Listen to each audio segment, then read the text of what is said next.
It all began in '48. Channel 4 was first to bring TV to you.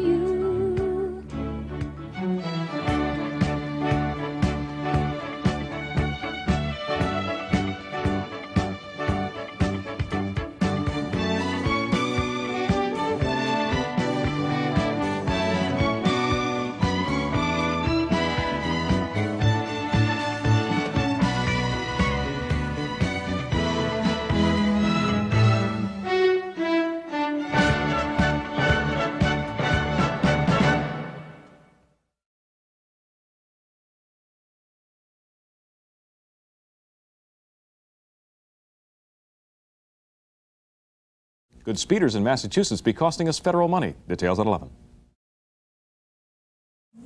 Evening Magazine won't be here tonight, but the biggest birthday celebration of the year will be. Hi, I'm Sarah Edwards. And I'm Barry Nolan, and you are invited to join in the fun as WBZ-TV turns 35.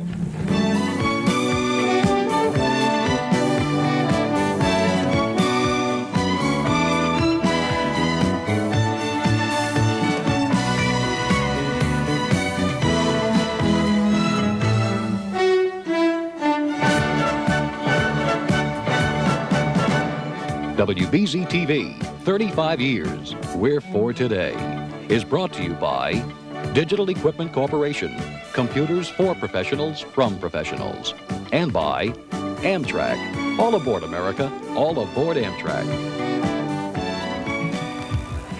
We're here live at the WBZ heliport with many of the people who have made WBZ what it is today. People who are an important part of your past, present, and future. And they have joined us to help celebrate the accomplishments of the past 35 years, accomplishments that you have all participated in. You know, being New England's first TV station was no easy challenge. And right now, we're about to take a look back to the 1940s to see how it all began. The following program contains many scenes in black and white. Please do not adjust your set. You're about to look back at TV the way it used to be on New England's original television station. Boston, 1946. Radio was king.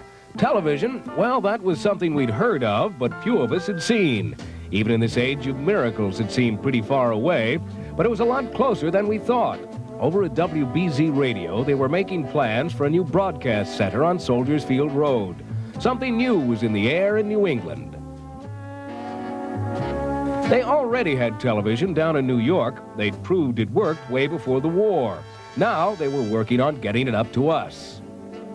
Bouncing it up by airplane relay was one possibility, but the phone company had a better idea. Microwave radio relay across 7 hilltops between New York and Boston. The question was, would it work? Could they actually send us pictures all the way from New York? These men believed they could. Bill Swartley, Bill Hauser, Gordon Swan, all from WBZ Radio. They were laying the cornerstone for New England's first television center when the microwave relay was ready, and they couldn't wait to give it a try. December 5th, 1947, the first test. In the old Hotel Bradford studios, where a few lucky people saw Joe Louis fight Jersey Joe Walcott from Madison Square Garden in living black and white. The microwave relay system worked one way. Would it work the other? January 22nd, 1948, the second test. Together with our network, NBC, we telecast live from Commonwealth Pier in Boston, back across the 7 hilltops to New York.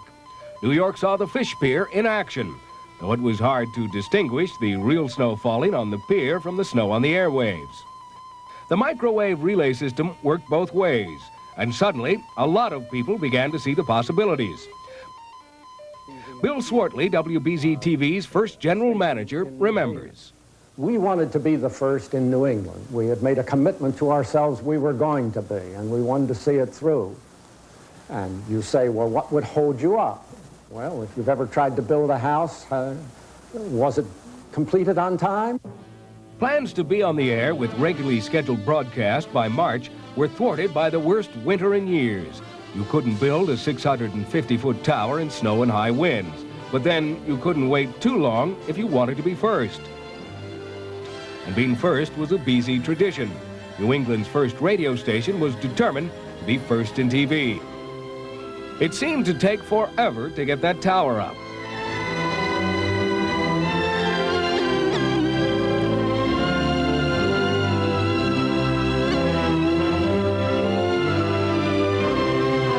Finally, there it was, the tallest man-made structure in New England.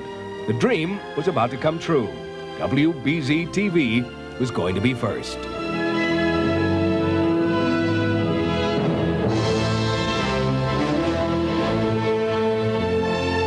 June 9th, 1948. At 10 in the morning, WBZ-TV was on the air with what was to be the staple of our programming day, the test pattern.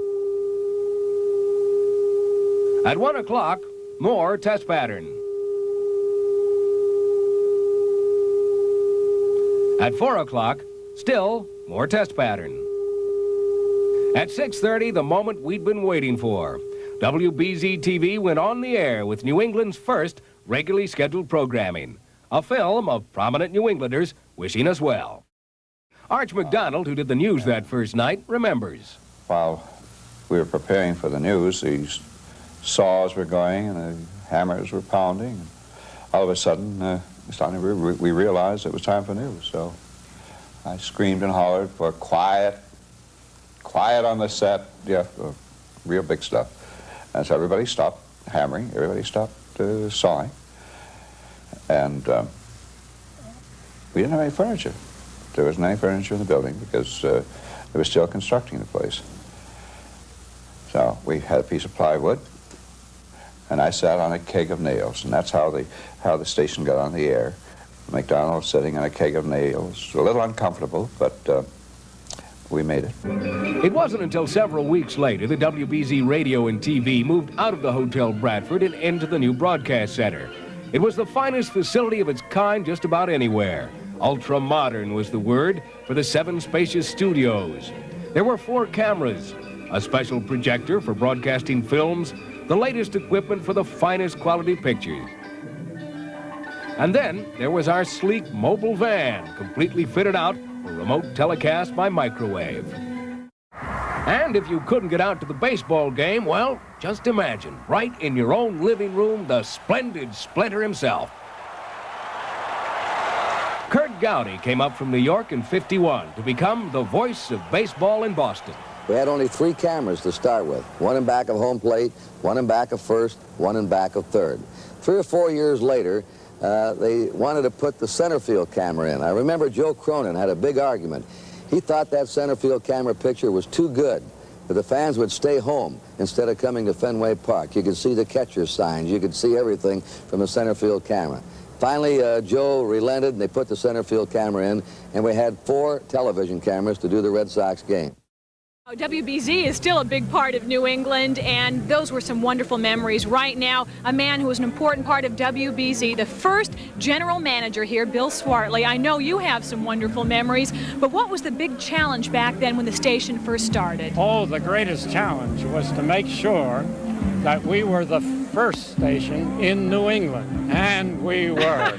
You succeeded in that. Do you remember when the first wonderful team? Do you remember when the first show went on the air? What your recollections were? Oh yes, May, when the first test pattern went out, was a wonderful moment because I stood in the control room with Bill Hauser. I said, "Do you know it's out?" He said, "Yeah, the dials say so," and then the phones rang. Dealers all over Massachusetts and Rhode Island called and said, "We see a test pattern."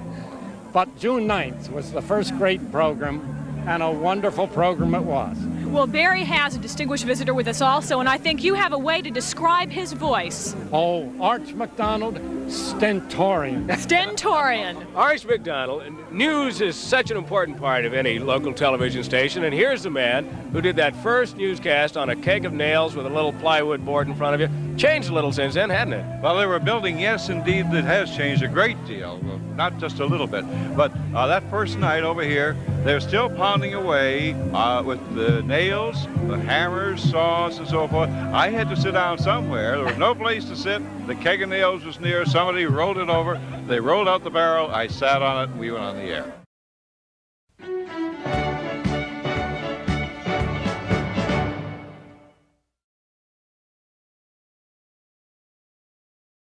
It all began in 48. Channel 4 was first to bring TV to you.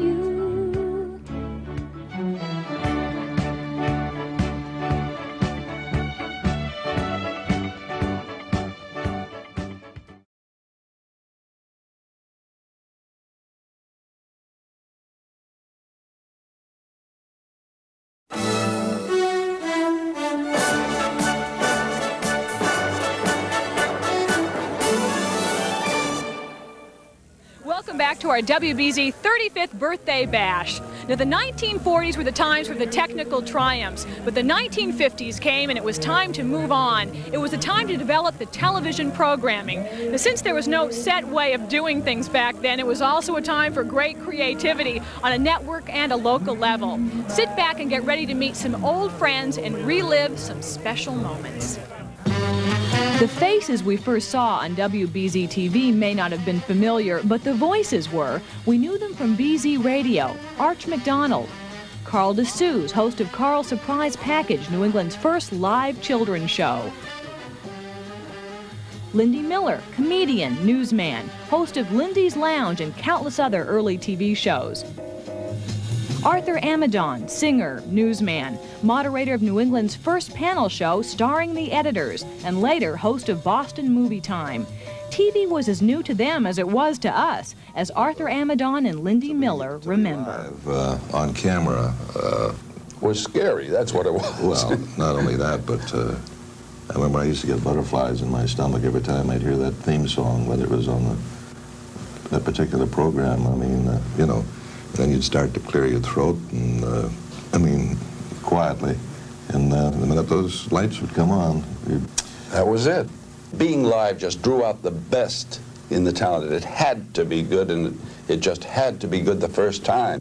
In the confusion of those early days of live TV, it was sometimes hard to keep your signals straight. One of our early weathermen, very scientific type, really knew the weather, but show business he wasn't quite sure about. And he was instructed in all the signals, the stretch signals and the time signals, and he was on camera, and again, this was live, and he's getting a very strange signal, and he can't figure it out. Little did he know that he was standing there with his zipper wide open, and he'd never seen that signal before. Eileen Neeland, another local radio personality, had heard there was a need for children's programs on television. She was among the first to respond to the challenge. I sat up all night doing a script, and I mailed it to TV4. 24 hours later, it was back again. Not visual enough. Well, that was when I called Ted Miller. He was a cartoonist, and I decided that I'd call him the Crayon Man. Say, mister, I've got an idea. My dad told me once, if I knew something that was news, I should take it to the newspaper. Go right ahead, Sonny, but I don't think it'll do any good. Well, 5 minutes later, Sam was at the city desk, and the next day, he himself was calling the headlines. The show was called The Lady of the Bookshelf. Children loved it. So did the critics. But it was hard work. Not only did you have to find the stories and bring them alive with pictures, you also had to do the commercials live. Amazo instant dessert. Amazo, the magic word. And your magic wand? Why, of course, it's Mother's Egg Beater. Just add Amazo to milk, beat for 30 seconds, and presto. You have a silken smooth, yummy pudding. One that's delightfully flavored. And boys and girls, there's extra fun in every package of Amazo now. A magic trick card, which you can do. In 1952, a great broadcast pioneer came back to New England, where he'd been the subject of the first simultaneous transmission of picture and sound way back in 1930, before there were any sets to receive him. But there were plenty of sets to receive him now. We knew him as Big Brother, the late Bob Emery, and he knew what all us small fry wanted. The one thing that children have always seemed to want of a personality in either radio or television is to be with him, to love him, somebody to love. Children are full of love. They just got too much of it. The late Bob Emery's contributions to television and to the kids of New England became legend. His work with the Jimmy Fund raised thousands and thousands of dollars. He also got thousands and thousands of kids to salute the flag and drink milk. It seemed to me that it's a natural way to get the children to drink milk on the air as an example to children at home. And how to do it? A toast to the president. So I had a picture of each president as they came along, and I drank a lot of milk. They drank a lot of milk, and I have all kinds of comments about whether I drank milk or not, but I did, so there. In 1956, still another pioneer in children's programming rode into town. He'd been a rodeo star and entertainer, and Gabby Hayes had told him he was great with kids. The question was, would a cowboy show be popular in New England? There were skeptics, as Rex Traylor remembered. Well, I was invited to come to Boston to participate in a television show and at Channel 4, and I called some of my friends in the Boston area, and they said there had been other attempts to have Western shows in the area, and they just didn't go. So I said, well, I'd come up and give it a try, and everybody said, well, you'll be lucky if it lasts 6 months and a year at the most. However, as it turns out, we were on the air for 18 years on Channel 4. With his first sidekick, Pablo, played by veteran television actor Dick Kilbride, Rex Traylor invented the character later known as Cactus Pete. He was an old man who lived in a mine shaft, and he didn't exactly know his way around town. We had a little adventure that Pablo and I used to do where the old man would come out of the mine and then get lost all over the city of Boston and have great adventures. And the kids really got wrapped up in this because he was lost in the city of Boston for almost a year. And kids would call up the station and get very excited and write us letters that they spotted the old man on Boston Common, down on Tremont Street, on Washington Street, no matter where they found him. Any man with an old beard was the old man we were looking for. Boomtown's greatest innovation resulted from its need for more room than a studio could provide. So Boomtown moved outdoors, first to the old MDC trotting track on Soldiers Field Road, and then to a special set behind the studios. Looking at it, you'd think you were in Hollywood instead of Boston. It was a Western town. It was a practical Western town. It was right out behind the studio. It was like the movie lot of MGM or 20th Century Fox. Looked like an actual Western town, had a general store, the Boomtown Opera House, a hotel, Boomtown Hotel, balcony and all. We had a barn in which we stabled Gold Rush, my horse, and it worked out beautifully. By the mid-50s, WBZ-TV had become the entertainment center of New England.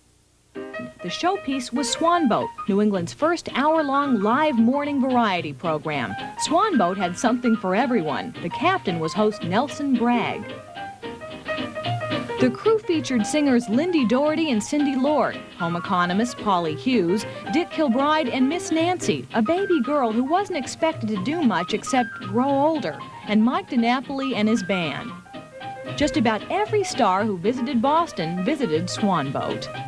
On June 9, 1955, WBZ-TV's 7th birthday, Swan Boat was broadcast live to New York, where films were made of these historic moments. Now it ain't no use to take abuse whenever they are cranky or cross. Let's put the women in their place, and we'll show them who is boss. Open up the doghouse. Open up the doghouse. Over, over, move it over. 2 cats are coming in. Move over, Rover. Jack Chase, boy. Good morning, Nelson. Good morning. This is the time we keep pace with Chase, the news of the day on Swan Boat. Nelson, you know this... Jack Chase was also a regular on Swan Boat. Every morning he'd saunter onto the set and casually ad-lib the news. Special masses are being held today over there in Worcester for the persons who were victims of that tragedy. There were, as you recall, 97 persons killed in the disaster, and over 1,300 were hospitalized, and of course about 12,000 were left homeless by that disaster.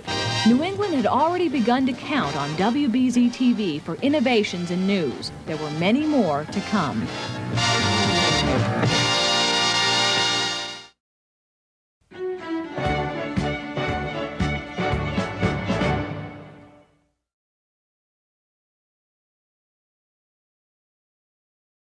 It all began in 48. Channel 4 was first to bring TV to you.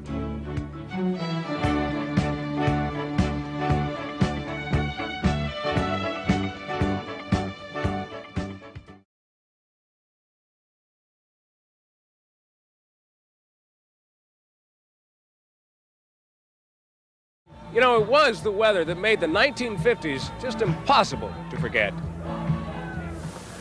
For the cornerstone laying, Soldiers Field Road, I went out, did the thing, looked at that big tower. There's a big tripod tower over the building.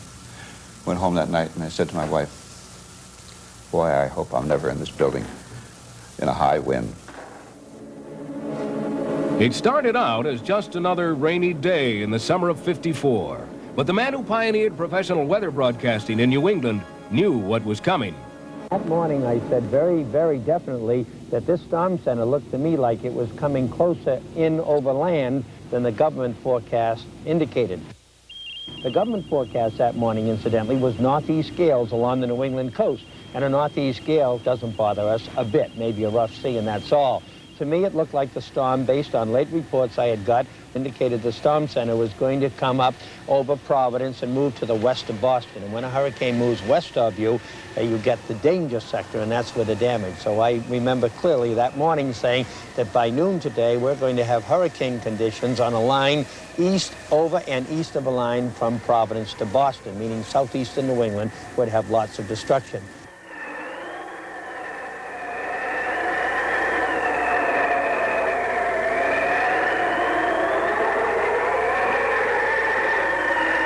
Jack Chase was doing the noon news when Hurricane Carol hit full force. We knew the hurricane was coming and that it was headed for Boston. So I checked with Bill Hauser, our chief engineer, and said, what's our tower stress for? He says 100 miles an hour. I called Blue Hill Observatory, said, what kind of gust you got? It says 101.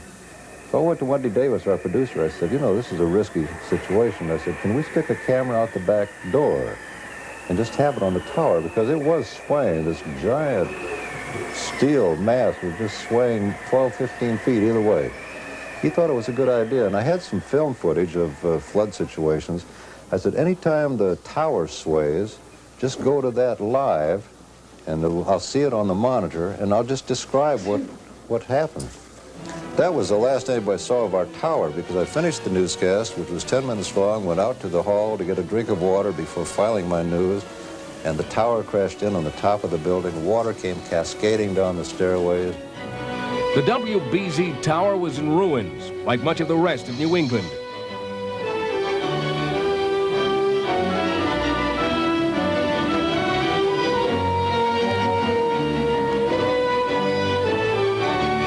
Using a temporary small tower, WBZ-TV was back on the air in time to report on the damage.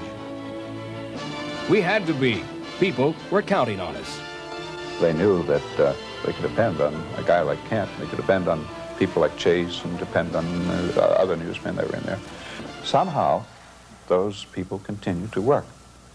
And the people knew, who were watching us and listening to us, that this was the case, and they were so thoroughly indoctrinated and became so dependent and became so much a part of the family that when they were in trouble, they just automatically turned toward the group. And that group never let them down. BZ covered it all, from Hurricanes Carol and Edna to the whirlwind career of a young senator on his way up.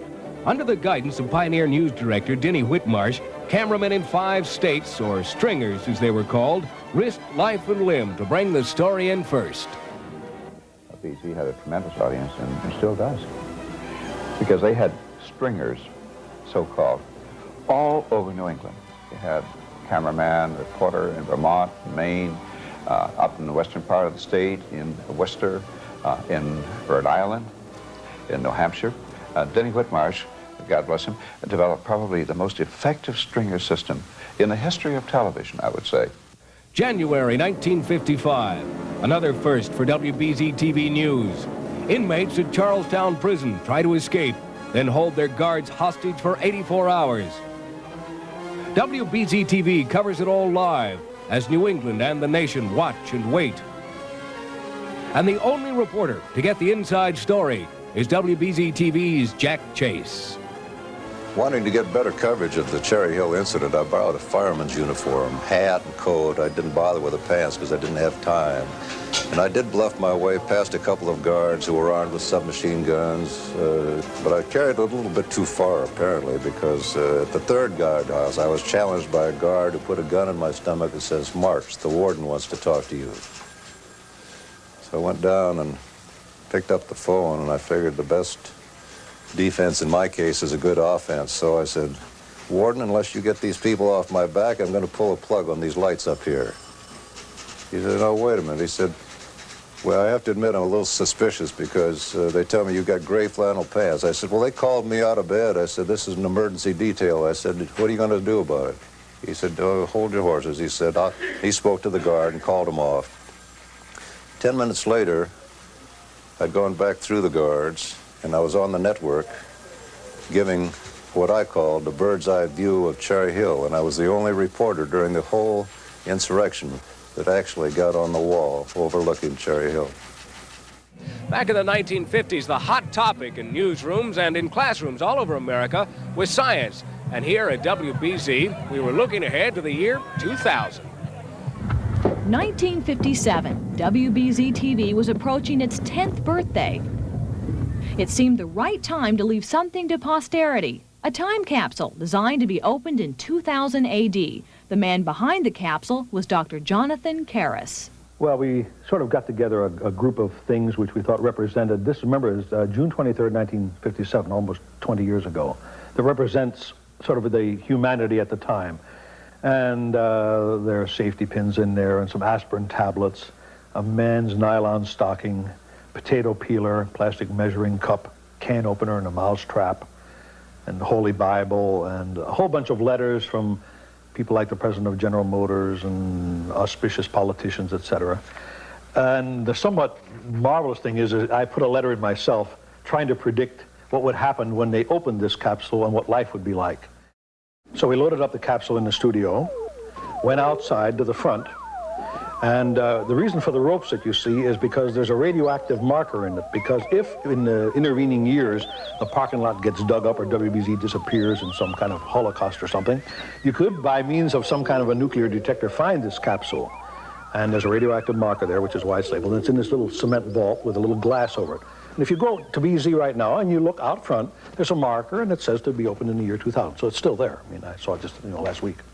At the time, John Karras was host of a show called 2000 AD, a show that made a whole lot of television history. In the beginning, the idea of 2000 AD was to try and do some things that were unusual. There's a lot of talent around Boston, a lot of scientific capability. And I remember one of the earliest things we did in about April or so of '57 was we were the first television station in the world to transmit a television picture on a beam of light. Now, that was electronically very hard to do at that time, and in fact, here is the picture of my much more youthful head. First image ever transmitted on a beam of light. But no studio was big enough for what Dr. Karras came up with next. And we started to do some fairly grandiose, one-of-a-kind things. Walked through fire. We had special suits and took a big porterhouse steak and cooked it live on fire with us in the suits.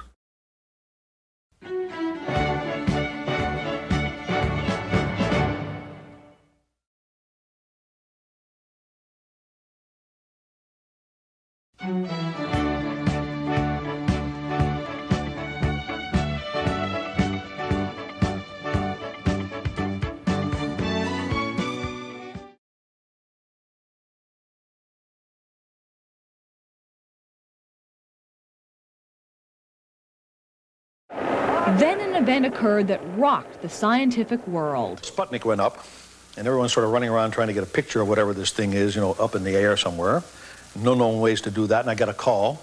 We knew a lot of people in the Boston area, scientists, because we've been at this a long time. Got a telephone call from someone in the lab who said, "How would you like to get a picture of Sputnik in orbit?" I said, that's a very funny joke, and how's everything? No, he said, no, seriously. And he said, well, down in Baltimore in a Knoll barn, we have a special camera which is used to track sodium vapor in the upper atmosphere. And sodium vapor lights up there. It gives a yellow radiation. So this camera is very sensitive to very dim light. He says, Sputnik goes by. It reflects light. If we knew where to look and we happened to be calibrating the camera at 5 o'clock in the morning by accident. Gee, maybe we might get a picture. I said, beautiful. There's also a Westinghouse station in Baltimore. So we sent a photographer out, and now we have to find out where's Sputnik. So we go over to Smithsonian Astrophysical Observatory, where Fred Whipple was the head of it. He's now the emeritus head, and J.L. Hynek, who I think everyone has heard of because he was the technical advisor to Close Encounters of the Third Kind. J.L. Hynek was at Smithsonian then. They had tracked Sputnik. So they called Baltimore, told them where to accidentally point the camera. So every morning for 3 or 4 mornings, this camera went out. There's a video output on this camera. And about the 3rd or 4th day, they get this little dot of light going across. A motion picture of Sputnik 1 in orbit before anyone in the world had a still picture. Remember, 20 years ago now, October 57 we're talking about. So we got on the NBC News. We had this footage on NBC, and everyone got mad because I guess BZ wouldn't let them have the film. We had it sort of first.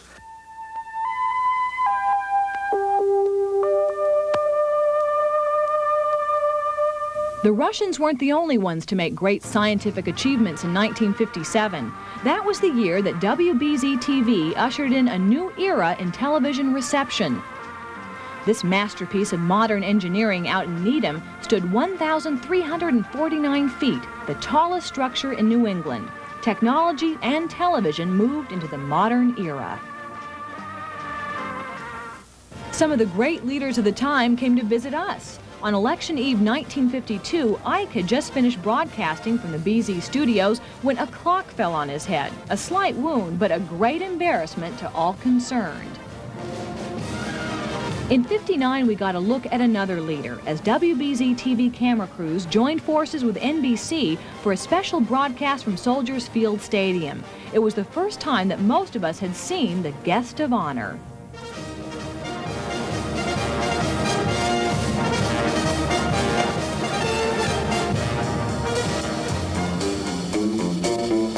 WBZ-TV was also turning its cameras on its own community to spotlight little-known local problems.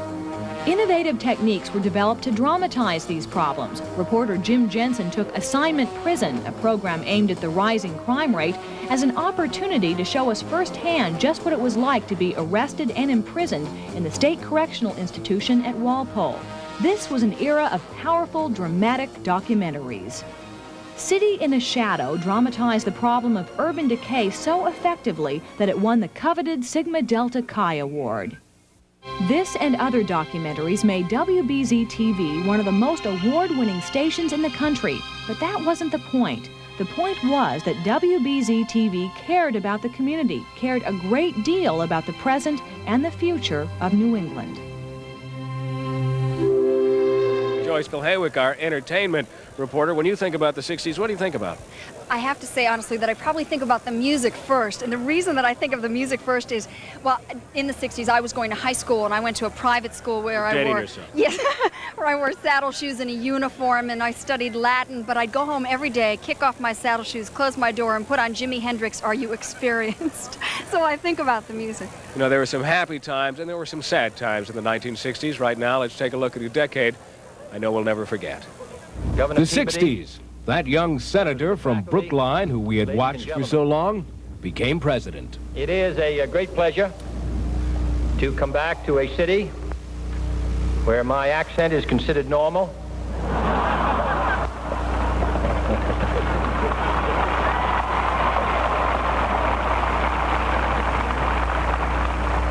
And where they pronounce the words the way they are spelled.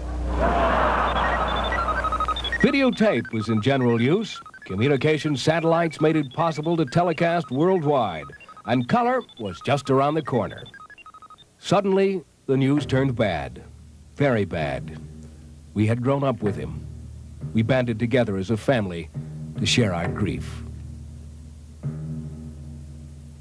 These were times of disillusionment and despair. We were at war again. New England boys were fighting 12,000 miles from home. It was the fall of 1965. WBZ-TV sent a news crew to Vietnam to follow 2 Massachusetts boys. One of them, Robert Jones, stationed on the USS Midway, made it home for Christmas. The other, Joseph Drew, stationed at Da Nang, did not. PFC Joseph Drew never made it home. He was killed at Da Nang a few days before this documentary went on the air. It was dedicated to his memory. Lamont Thompson, WBZ-TV general manager from '64 to '68, remembers. This was a tough era. We had the story of our men fighting Vietnam.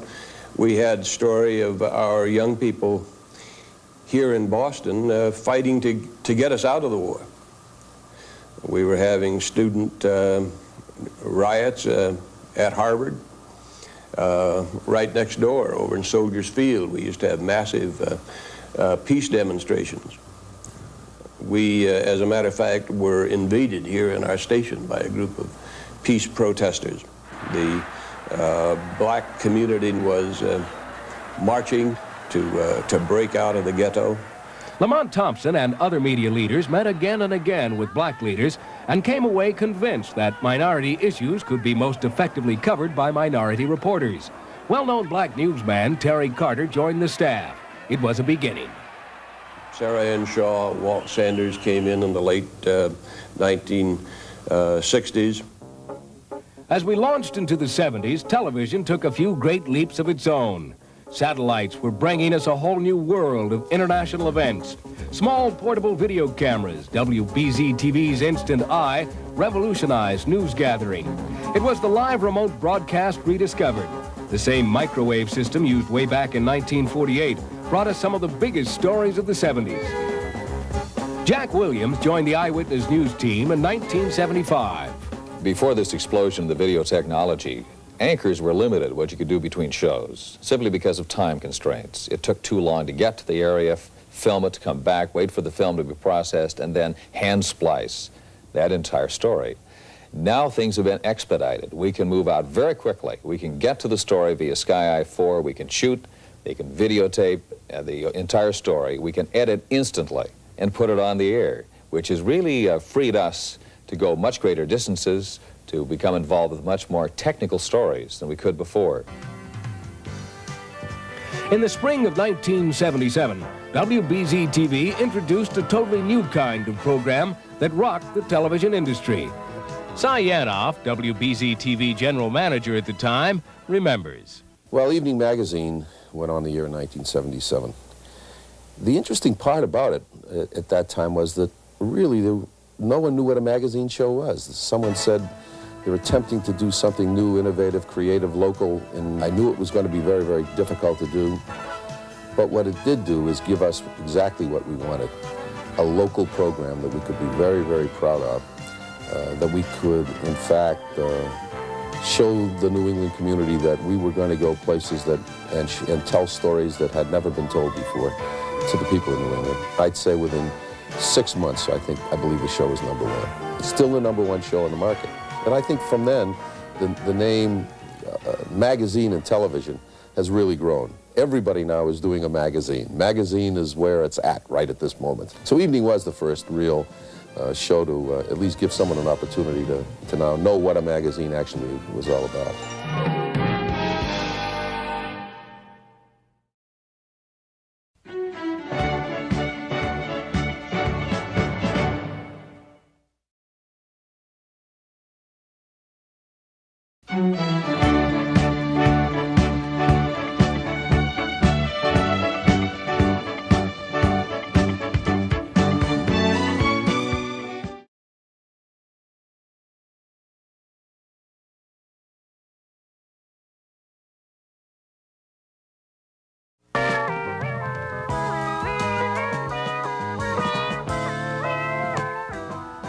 This is Kids Fair. We are live at the Boston Common. We're here because of the International Year of the Child.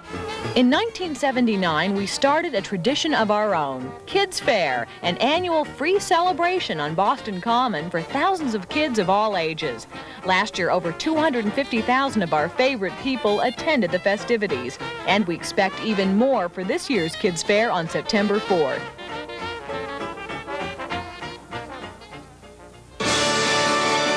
Winding up the day, another BZ tradition, a free concert at Boston's Hat Shell with the Boston Pops Esplanade Orchestra.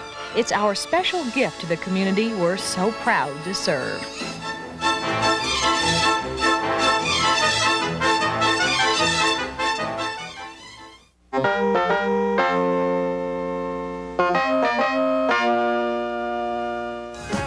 Amidst all the excitement of television in the 80s, something caught our eye, and we couldn't help but be concerned.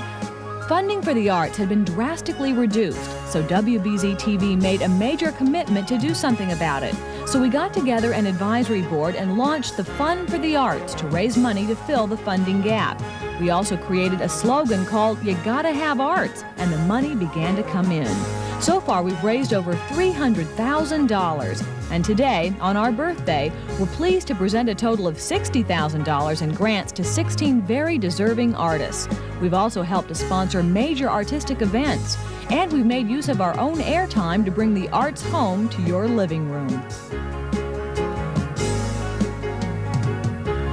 You Gotta Have Arts did more than raise money. It raised our awareness of the value of the arts in our community with spots. Play it again, Dave. Specials, and its own monthly half-hour series, as well as live concerts on Boston Common featuring top performers. Keeping New England informed in the 80s calls for constant innovation. WBZ-TV is meeting that need with programs like the much-talked-about People Are Talking with Nancy Merrill and her often controversial guests, a show so successful it was expanded to an hour earlier this year. Continuing our award-winning documentary tradition, WBZ-TV has created a new Special Projects unit with 3 documentary teams tackling local issues in monthly hour specials, a massive local programming commitment. And last year, WBZ-TV became part of Satellite News Channel, providing expert news coverage of New England to this 24-hour national cable news service. In 35 years of keeping up with the growing needs of New England, a lot of things have changed. In the past year, we've welcomed 2 new competitors in the Boston television market, and we look forward to the challenges of the future. And cable television is coming into its own in our part of the world. Little did we dream 35 years ago that many of our viewers would be receiving us on cable. But some things we wouldn't want to change. New England TV traditions like community auditions, now in its 34th year, hosted since the 60s by Dave Maynard. For 35 years, we've been proud to bring you the greatest in sports. We were the first station to run the Boston Marathon uninterrupted from start to finish. We've been with the Celtics for the joyous years of victory and the dark days of defeat. And we can't wait for next year when the Celtics come back for revenge. Nowhere does hope spring eternal more than in New England. Just ask the Emmy Award winner of one of New England's hottest sports teams, Bob LaBelle. I'm not going to be so provincial as to say this is the greatest sports town on the planet, but try to find one better than it. It's got the greatest single event of all in the Boston Marathon. It's a total happening. The ultimate dynasty in professional sports has been the Boston Celtics. The ultimate frustration in baseball teams, the Boston Red Sox. And the Bruins have just got a history in this town that just can't be beat. The Patriots, they'll always be the Patriots. It's great. It's the passion. The fans just go at it with a passion. That's why it's so special.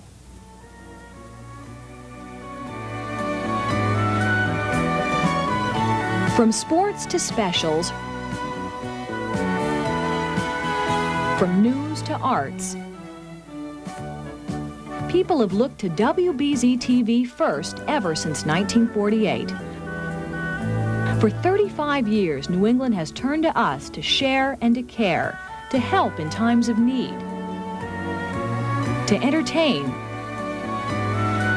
and inform. It's a tradition you can count on BZ to carry into the future. Because like you, all of us will always treasure our past. For your hospitality, thank you and good night. Pleasant dreams. So long, kids. See you next week. So remember that what the world will be like in the year 2000 AD depends upon the young people of today. So long, and make it a good day. And that's my forecast for now. So long, small fry. Well, that's the news for tonight. And be sure and stay tuned for the next 35 years. All right! It all began in 48. Channel 4 was first to bring TV to you.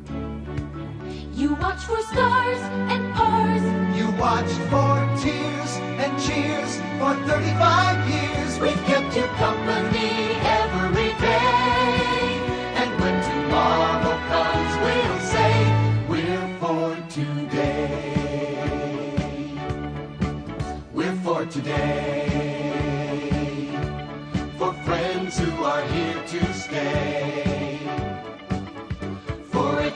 comes through, we'll share with you. Straight from the heart, you've got someone who will keep you company.